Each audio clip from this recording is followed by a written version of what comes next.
Alright, g'day there. Richard Musgrave-Evans here again, and welcome back. Today, back down on the river. Beautiful day, a little bit of sunlight and shadow, but mainly sun, which is good. There'll be a little bit of a breeze picks up while I'm painting, but that shouldn't be too much problem because it's coming from behind the trailer on the truck, so that should be good. Alright, so yeah, large canvas, large gum tree painting. Now I'll just quickly talk the composition. You can see I've got some paint there already. I've basically got the main gum tree, which is that one just behind us here, as the main figure there, and then a couple of smaller gums just behind, and the river off in the middle there. And the idea of that, we've got a bit of foreground lead in here with the logs on the ground. She all comes in like this, spins around and runs through the picture, in theory. Okay, now I've put the darks in. I like to put the darks in first, and it's kind of got me the idea of the composition and warmed me up a bit. All right, let's get into it.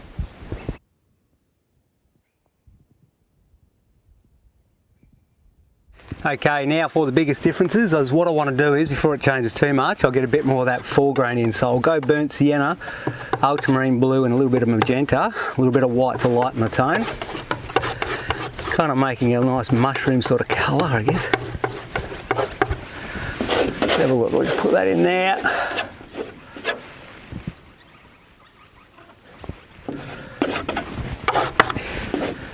Guess I've got a nice keyed down foreground, so then I can go any way I want with that. You can see, what do we got? There's a fair bit of keyed down shadows. I'll move around as I'm painting, as it always does.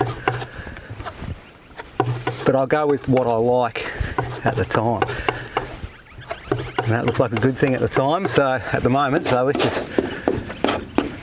get that in, get that board covered as quickly as possible.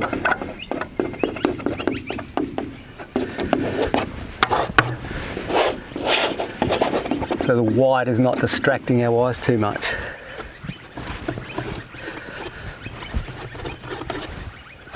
Those birds, oh, they're beautiful things, they sound great. So that's magentas, ultramarine blues, and a bit of burnt sienna.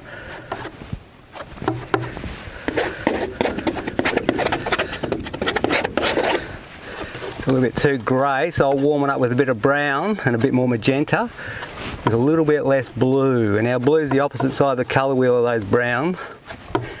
So too much blue will grey it right off, and I don't want it to be completely grey. Now it's quite a dark foreground, that's alright because I like to work with darks. Darks first, that is. And then we can do the rest. Put the lights on top.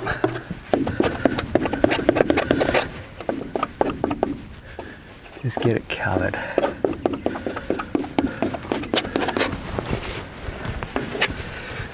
Just put that bit of paper towel, just threw that in the bin. Some more shadows over here right near the edge of where the water starts and where the bank finishes.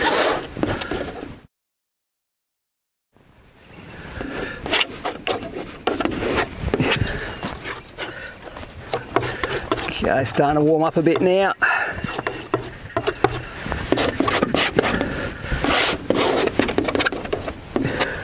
Yep. Bit of blue.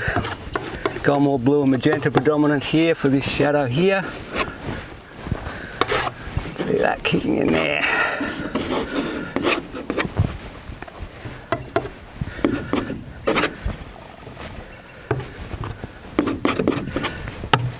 Magenta. Try and get some nice lively colours in there.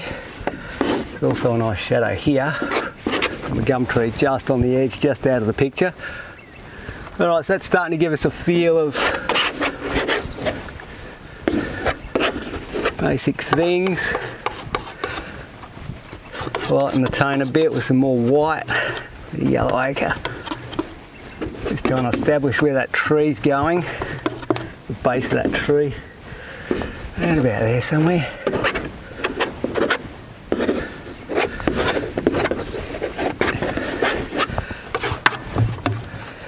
A bit more yellow ochre in the mix as I lighten it up with the tone, so I'm going burnt siennas, whites and yellow ochres. There's a little bit of cad colour thrown in off the edge of the knife accidentally just then, but that's fine because that's right where the light source is. Just put a bit more of that cad colour. It's a beautiful colour, yellow ochre cads. Just trying to block in at the moment, just get a feel. Have a look at that. Okay. A bit more ultramarine blues, magentas.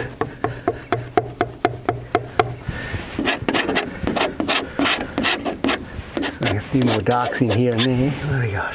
Yeah.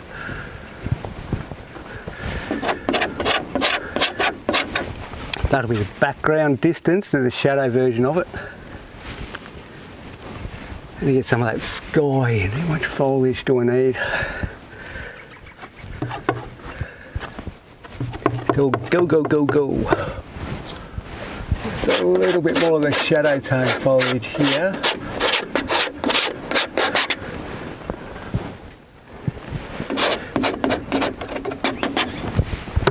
Okay, now with a clean knife, just clean that knife up a bit so I can work with some lighter tones near the horizon. Burnt sienna, phthalo green, which is a very strong blue, as I've said before.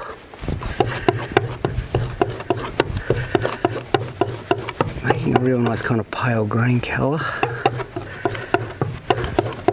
There's a fair bit of green in the sky down low today.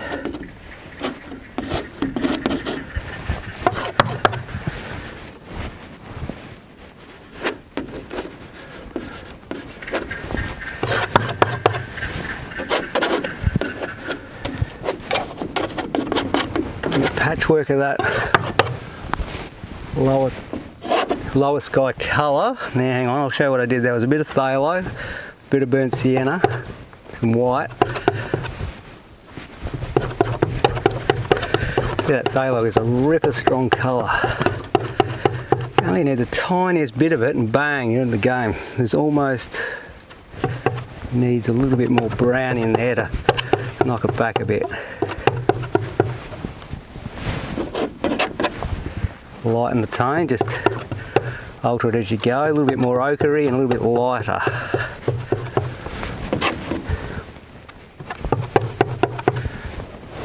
Okay, a little bit of that in there and there.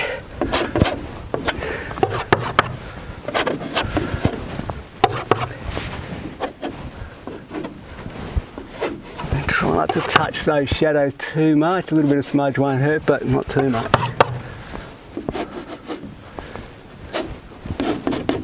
Okay, I'm going to go up a layer now, so I'll go for some ultramarine blue, which is more of a red blue.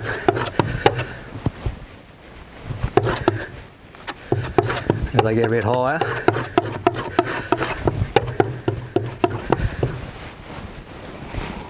Yep. A little bit of yellow ochre in it, just to make it ever so slightly green, still not much.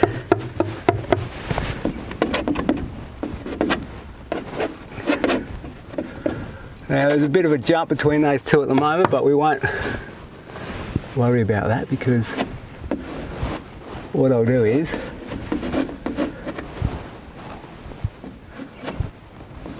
I'll blend them soon.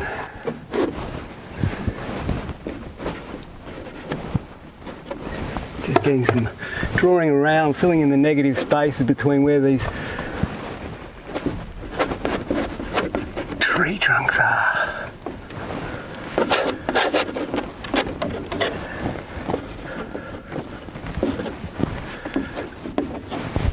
So,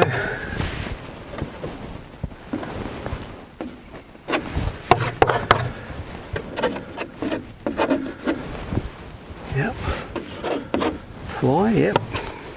Okay, go up another layer, so more ultramarine blue. More of a clean ultramarine blue this time. And white, not so much of the other ochres or phthalos or any of that stuff. Just more of the cleaner colour and slightly less white in the mix.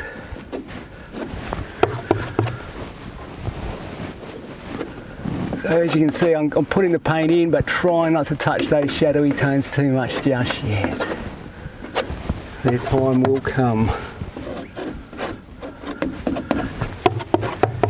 When I do the blending.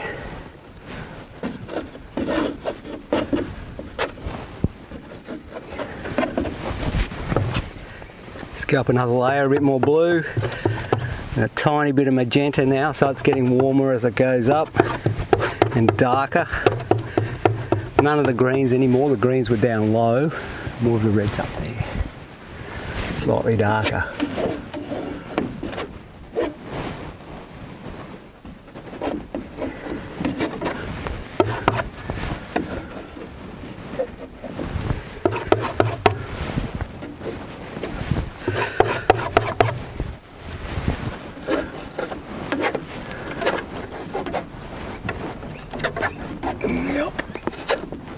Yep. Really a bit there.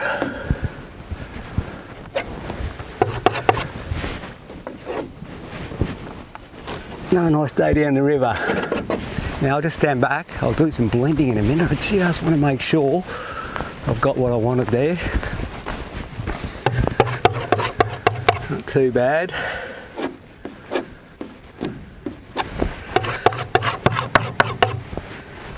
Just gonna pick out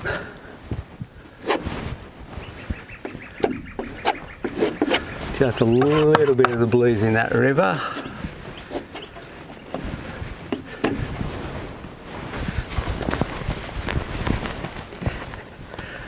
And starting to see a little bit of idea what's going on there, Rash.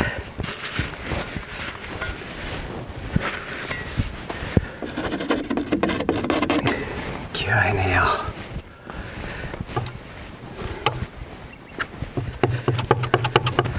Just got a little bit more of a grey version here with a bit of magenta with the greens. Just want to add a little bit of atmosphere down low, not too much.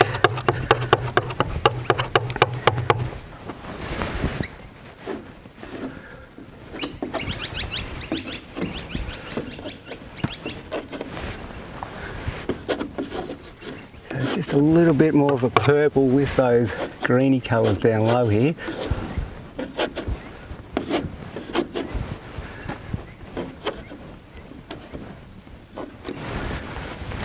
And blend the little rippers together now. Here we go, here we go. Just a little bit of blending, not too much for now, just plenty of other stuff to do before we get too carried away with that. Just want to feel it a little bit.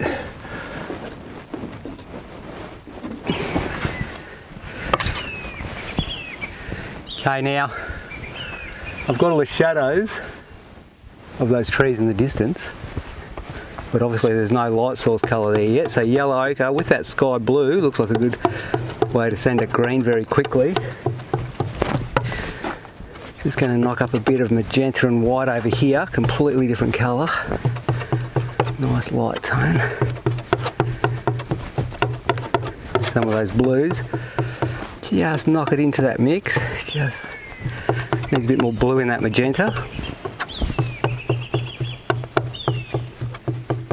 Now if I knock it into that mix, it really sends it back into a distant. Yep. Just need a bit more richness though, so I'll go for a darker version, which means a bit more burnt sienna, yellow ochre and green. So I guess there's a bit less white in the mix by re-establishing some darker versions here. Now when I pull that magenta-y stuff in, have a look.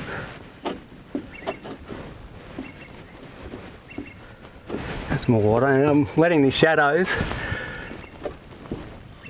come through.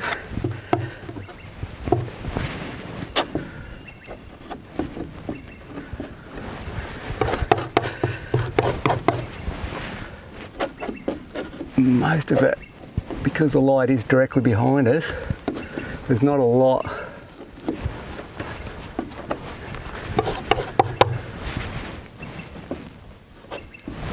Because the light's directly behind, most of it's lit up anyway, so a lot of it's covered.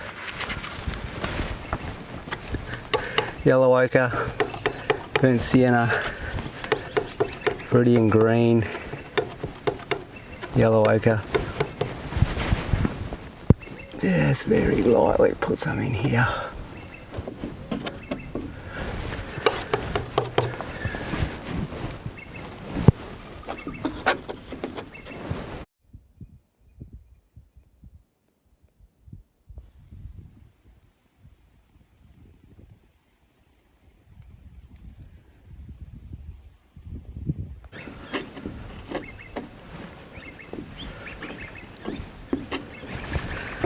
Just put a few of those colours in where I want them.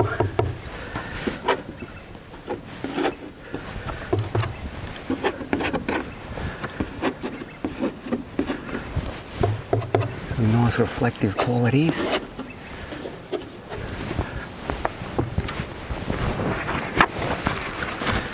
Okay, now quickly mix up that bank colour too. Across there, what do we got? The bank on the other side. Might just move some of these beautiful sky blues, some greeny ones there, slightly redder ones there, magenta ones over there. Those magenta ones are out of the way so they can stay there for now. Grab some clean white, burnt sienna. What is it today? There's a lot, bit of yellow ochre. The sunlight colour sends to that yellow ochre. I use a lot of yellow ochre. It's a good colour. And if I want it a bit stronger, I go for the cad reds. I mean the cad yellow deep. That just makes it a stronger version again. Okay, so let's just have a look.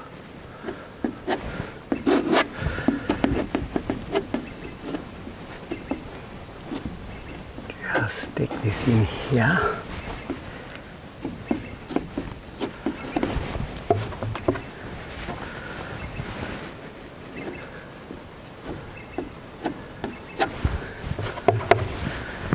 Feeling the way through.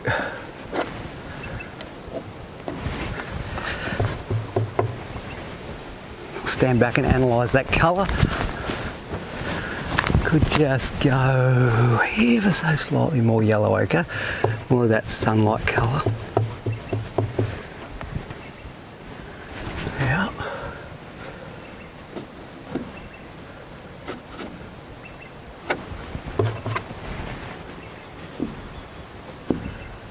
Just leaving a bit of a mark there so I know where my horizon is, or the horizon level of mark of the water, and I'll put that in, which is a bit more of these greens, green greys. That's around about there.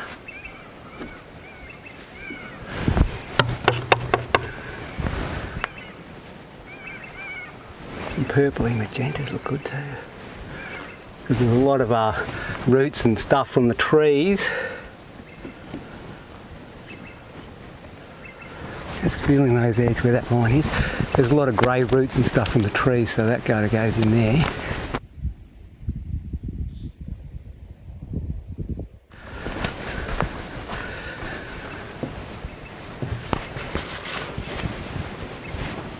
Okay, so knock up a little bit of purples and blues over here. Beautiful clean colours. Just going to put a few dark bits here and there. There's trees on the other side casting shadows, so I want to stick those shadows in now.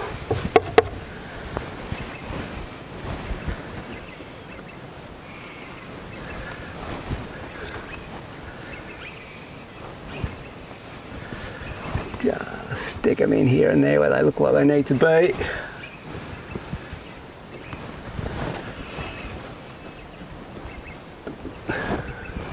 There's a lot of variety going on in this particular piece. There's a huge amount of different things going on. It makes it complicated, but it also makes it interesting. The trunk of this tree is kind of a cool colour in shadow like this, and I like that, so I'm going to put that in before it changes. Just pick out the edge of that tree a bit. Always working around. Pick out the edge of this shadow here on that tree. This tree here has some stuff. It's also got some warmer tones. You've got the cool and the warm combo of shadows. So some I'm using burnt siennas and some I'm using those purpley blues. The purpley blues seem to come from the sky reflections, and the burnt sienna and yellow ochre is from the light that hits the ground and bounces back up.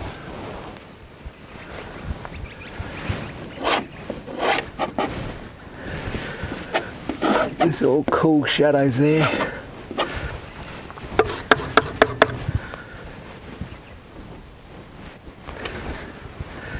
Now the tree itself, it's a beautiful colour.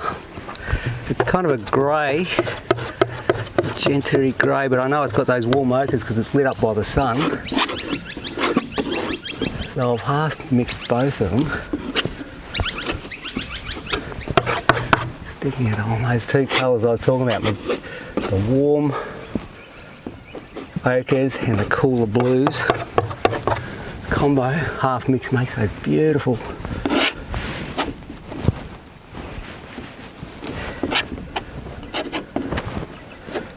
subtle greys on the gum tree.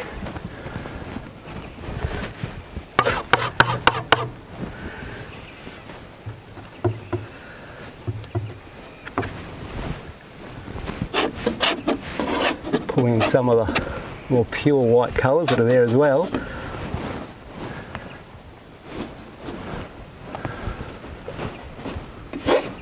Oh, this is so much fun. I love being out in the bush painting, as you probably have already worked out.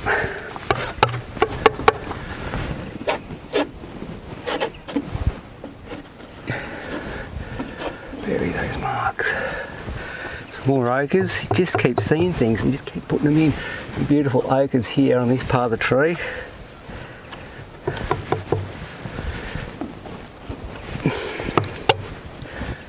And there's darker shadows on the underside. Get the dark shadows.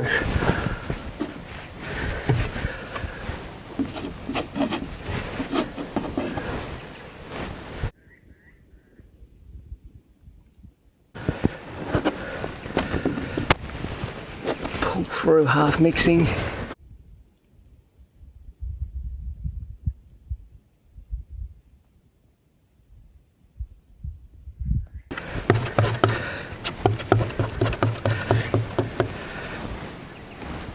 Just here,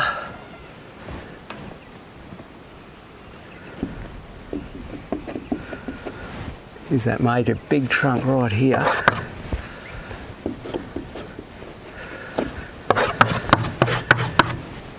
It's got patterns cooling it off a bit as it goes down. The greys, it's a beautiful thing.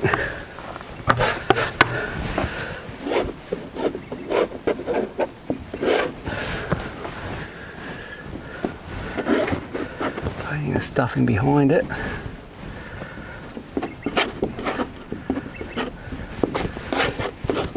Half mixing that undertone that I had in before into it.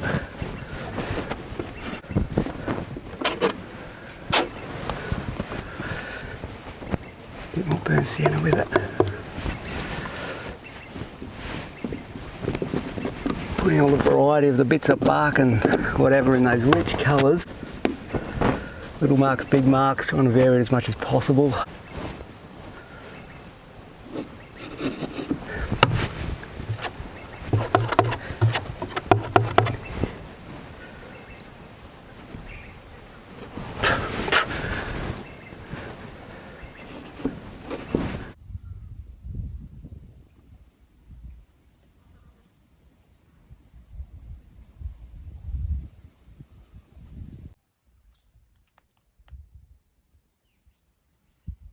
Right, mix up some light tones, just get There's some beautiful light on this tree here, which is one of the keynotes. It's a secondary subject after that main big gum. So I've got burnt siennas, cad colours, lightly sending it up there somewhere.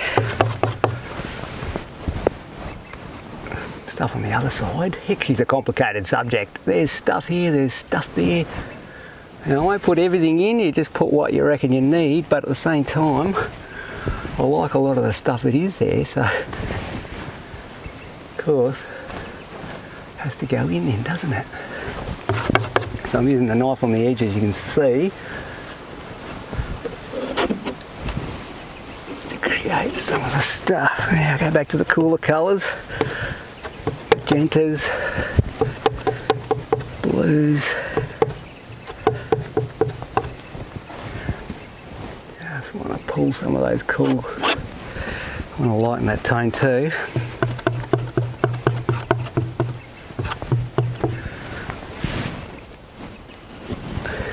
And also grey it. Just trying to get the edges of those trunks in.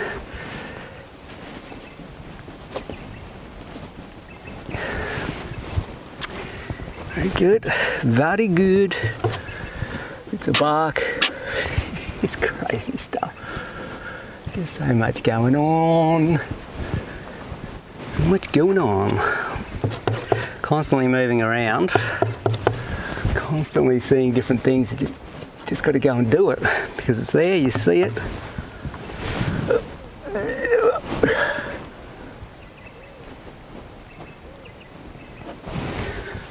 Putting some of the light on there, obviously.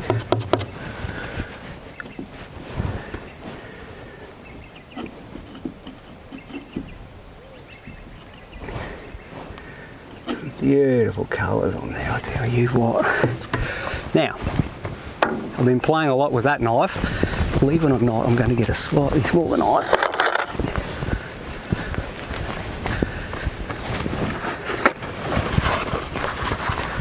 Just so I can get into some of these spots. I want to keep that really clean there because that is a keynote where the light's hitting that trunk.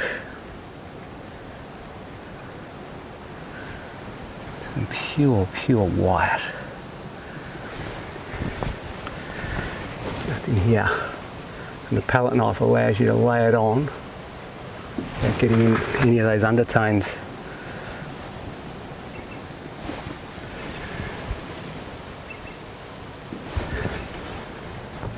That's nice. Now I'm just going to introduce a tiny bit of yellow, which is a strong stinging colour.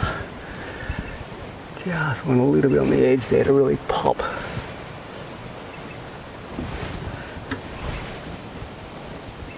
So you really get the feeling of light there.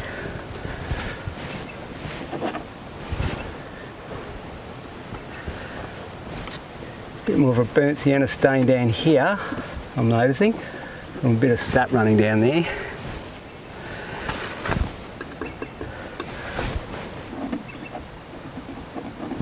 Shadow there. Clean up the draftsmanship on that.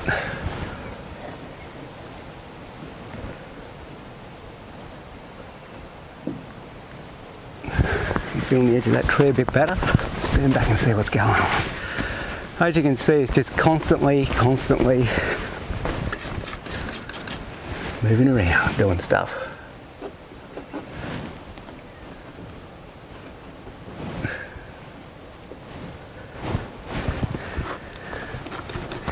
Burnt sienna, greens.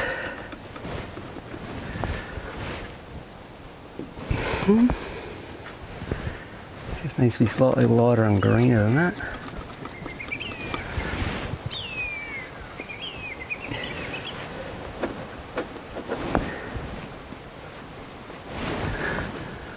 Alright.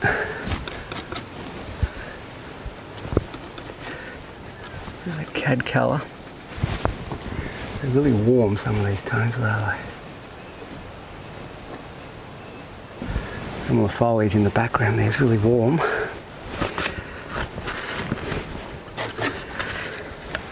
going to get a little bit of that strong red, mix it with a bit of that cad yellow deep to make a real high key cad orange / red, somewhere in that range. Because some of that foliage is so strong that it actually has a slight feeling of those cad colours in it, just slightly like that.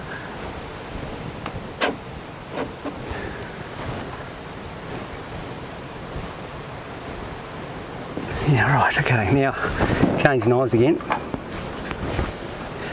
The colour's nice, it's high key.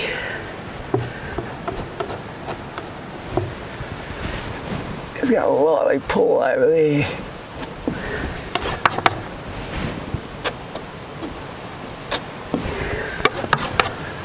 Foliage.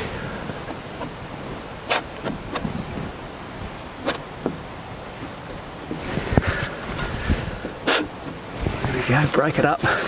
Now in a minute I'm going to soften all that a bit. At the moment I'm just too crazy getting everything in. Just getting the tones in before I soften. Here that wind's coming up.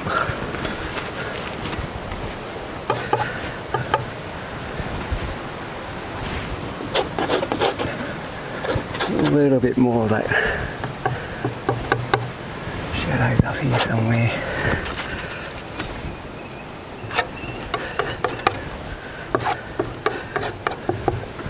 A little bit more foliage.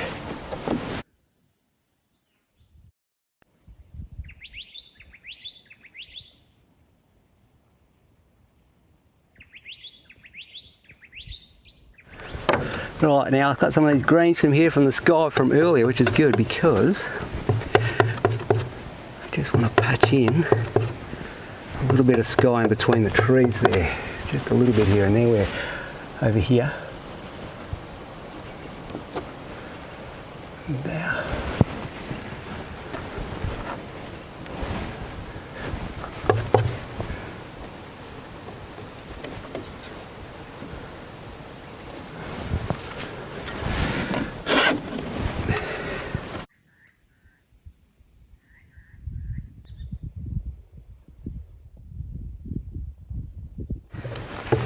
Always so much to do.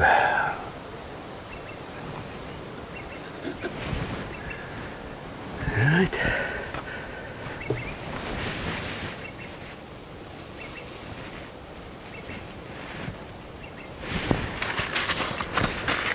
Improving some of the draftsmanship there by bringing the paint back in.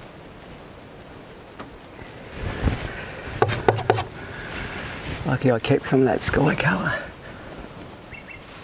Just want to fill in the spaces around it. Half smudge it.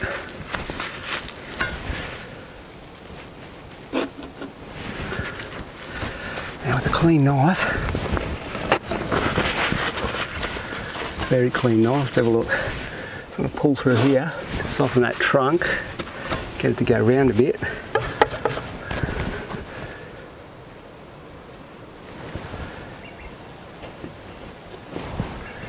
Out some of these shadows, an upside down knife. We got here, yep.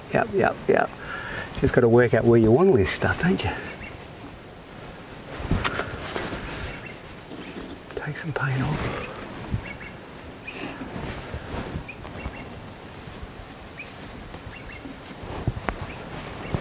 Alright. I'm going to feed some more bank up here. Like that. Here's the reflection of the water. I might just bring them together a little. Hit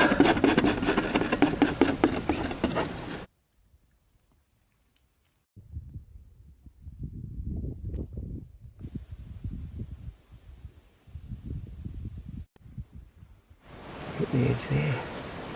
Reel them up, so it's casting a few shadows here and there on the tree, and the nodules and whatever else is going on, the variety.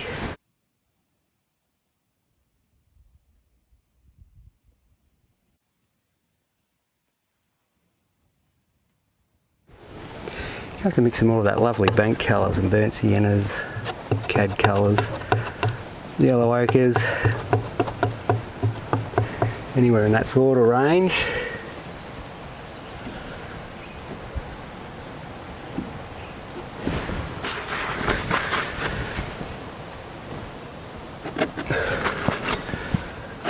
Pull through a little.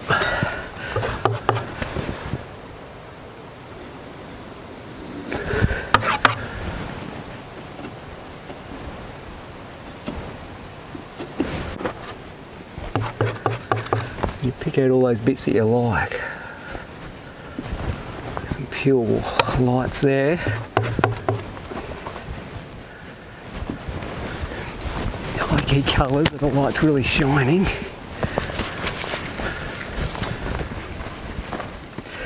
Now tonally, it's not quite rich enough over here. I want to put a darker trunk in here.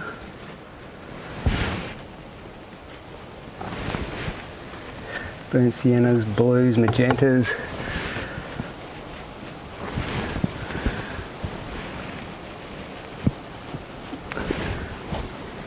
Sticking a few of the darker tones because they are there.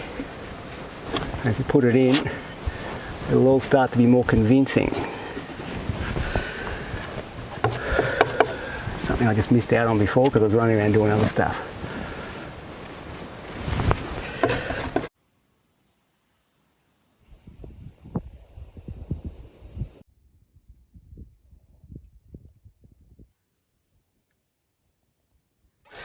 I can see that there's a little bit of patterns on the water here of course the green. The water itself is a bit of that murky colour, but also there's the trees reflecting it. So now with a clean knife to really soften it.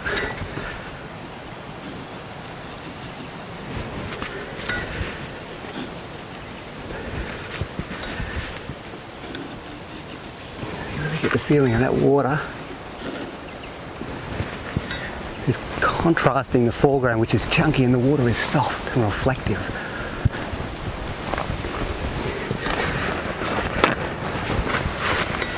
Now there's some beautiful blue shadows on the water too. From the trees themselves, you see it in the camera, I don't know, there's a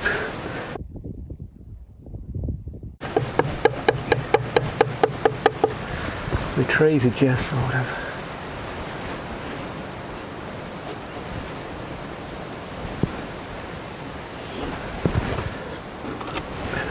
casting a few blue shadows here and there.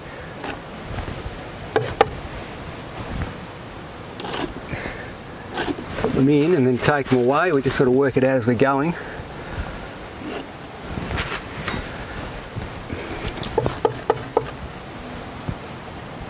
Just here.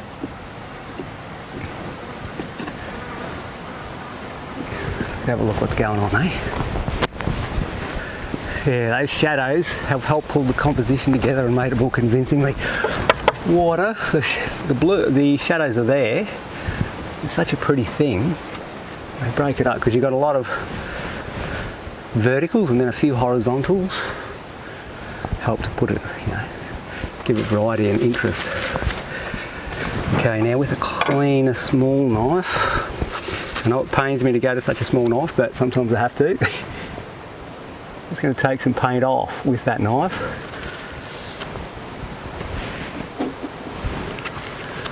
What that can do is just smear that paint up. I'm just, things that are already there, just then I was improving their shapes. Because a palette knife is quite a clumsy instrument. And to tell you the truth, a rigger is a fantastic thing for this when the paint's dry, but when you're working when I went like this with such thick paint, I find it easier to use the knife because I can keep on applying paint over the top without it smudging. But if you want super spontaneous detail, that rigger is great for giving you a real spontaneous, adding details in there, a real spontaneous, fluid, accurate line of those trunk shapes. we're getting there. Slowly but surely. Through, smudging a bit. Smudging the paint out a bit. Out of all the chaos that was there before, it was almost impossible to believe that something could come of it. But if you just keep on believing in what you're doing, or half believing, it may come together. Lighter tone. There's a few white spots left from the board that can act light or canvas. That can give you a good random power too. Sort of dances around in your eyes. Less is more quite often.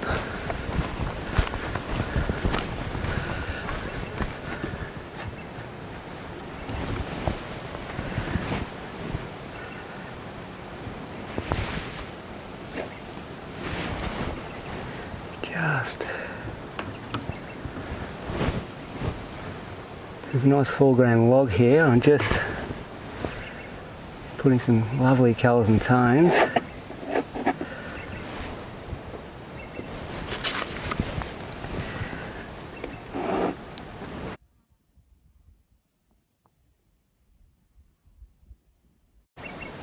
Sticking some cool shadowy tones that are flickering around in the painting.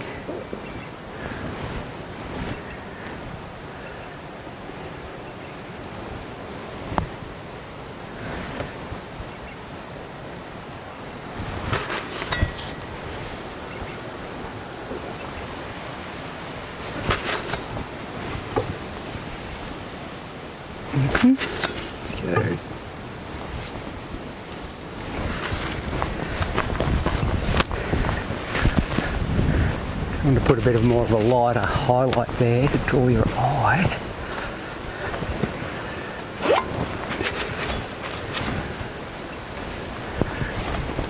It's constantly moving around, refining, adding, taking away. It's feeling the composition as I go. Feeling the energy of the painting.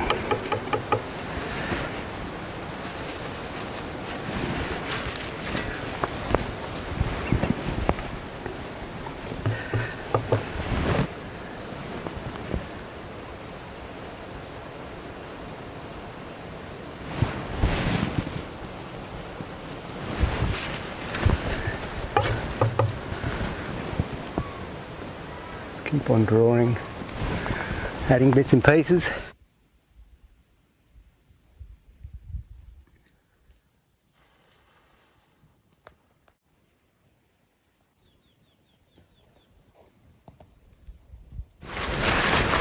That wind's really starting to come in now. There's a lot done. There's a lot done here already, which is good. Beautiful play of colour.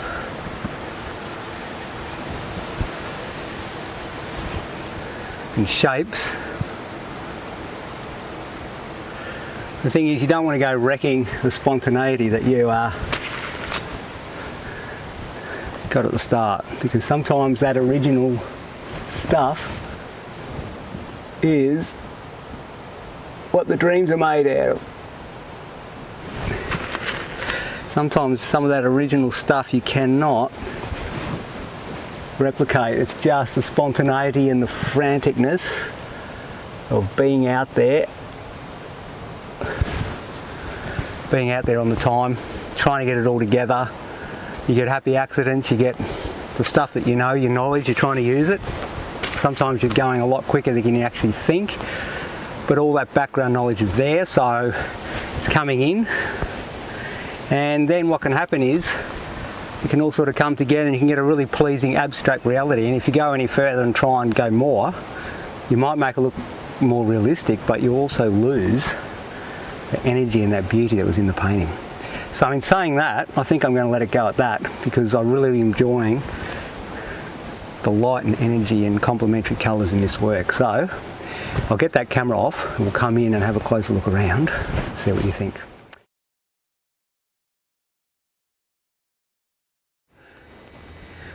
Okay, well, All right, well here we are in the studio. I'm back home, and I got this painting out because I just wanted to check it out because I was editing the video. And that stuff I was describing about keeping the work abstract, don't overwork it, all that stuff, fantastic, totally agree with it. But when I got the work out, I just looked at it and I thought, you know what, I just need that little bit more. And earlier on in the program I was talking about how the perfect thing for painting those fine branches is one of these riggers hairbrush.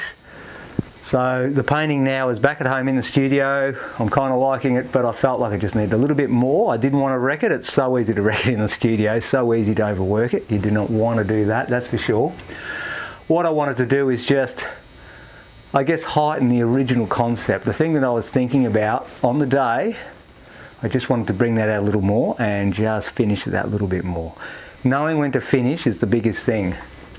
Sure, I could keep on going now and turn it into photorealism, but that obviously would lose the whole point of the painting. The painting is about capturing that big impasto chunky on site, on location, painting quicker than you can think and being inspired by the day and inspired by the subject. So I'm pretty happy with that, but like I said, I just wanted to do a little bit more of this branches up through here, just to give the feeling of the gum tree, because the gum tree has beautiful little flicking branches. And I guess with the rigger, what I'm saying about this one is the spontaneity of working on site. A rigger can be very good at keeping that concept going, I guess, just by holding the end of the brush like so and flicking around like that. It gives a very spontaneous but highly detailed mark, and I'm pretty happy with what I've done now. I feel like I've got everything I wanted to achieve on the day, and it's still extremely broad and very colourful. Got a lot of abstract colours and marks going on. So what I'll do now is I'll get the camera off and we'll have a closer look and see what you all think. Alright, well, if you haven't already also, don't forget to subscribe so you don't miss any of these videos. Give the thumbs up and hit that notification bell. That way you'll be made aware of any of these videos as I upload them.